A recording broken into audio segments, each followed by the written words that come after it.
You're watching Southeast Nebraska's news leader, News Channel Nebraska. Evening Edition starts now. Good evening. It is Wednesday, May 11th, and I'm Jay Hanna. NCN News Director Doug Kennedy has your top headlines today. We also have an update on two big trial cases coming out of Richardson County. We have these stories for you and more, but first we send it to Jeff Fox with a look at your first alert forecast. Thanks, Jay. Well, boy, things have calmed down nicely tonight. We have we have had clear skies, but we're going to have some clouds for the rest of the overnight, but no big deal there. Looks good in the short-term future. We'll talk what's up for the weekend and beyond when I come back in just a little while. Jay? Thanks, Jeff. The trial of Desiderio C. Hernandez has been postponed for a second time. His trial has been rescheduled for September 19th. Hernandez was scheduled to appear in Richardson County District Court for trial on May 23rd and then on February 8th originally. Hernandez entered not guilty pleas in Richardson County District Court in November of 2015 to charges of premeditated murder and firearms violations. Hernandez is accused of shooting his cousin Joseph DeBella Jr.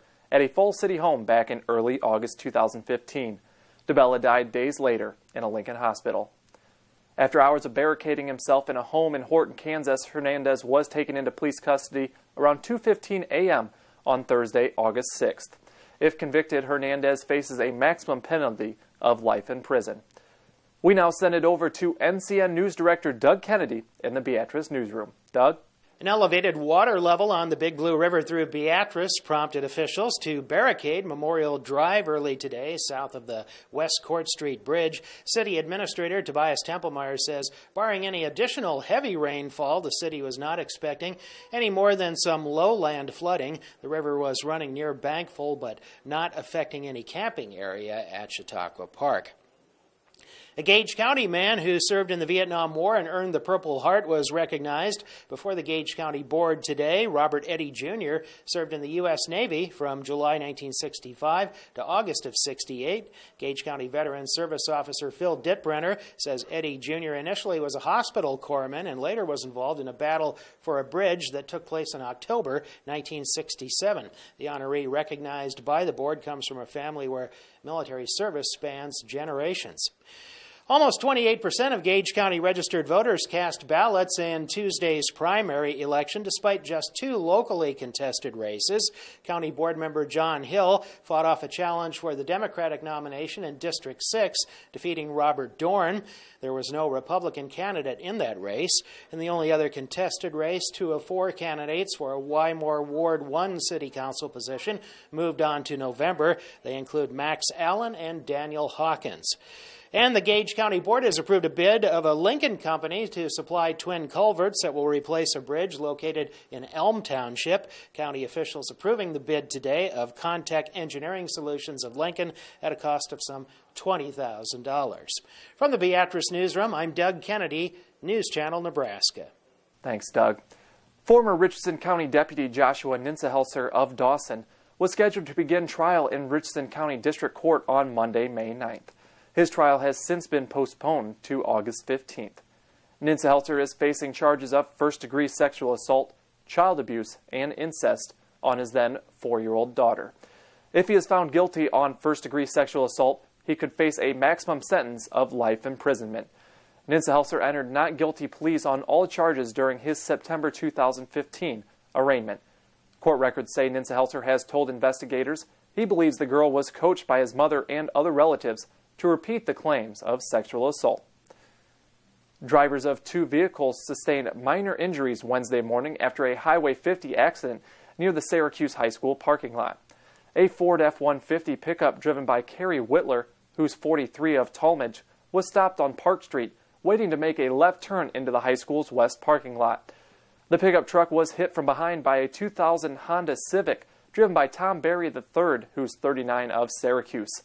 Syracuse Rescue took both drivers to the hospital with minor injuries. Residents of Fairbury have the opportunity to vote on a renovated or new city pool, but the deadline to vote is closing in fast. Here's our Christina Widener with the details. Residents have until May 20th to submit input for a new or renovated pool in Fairbury. Residents can vote by logging on to fairbury.com and choosing from the 4 proposals listed.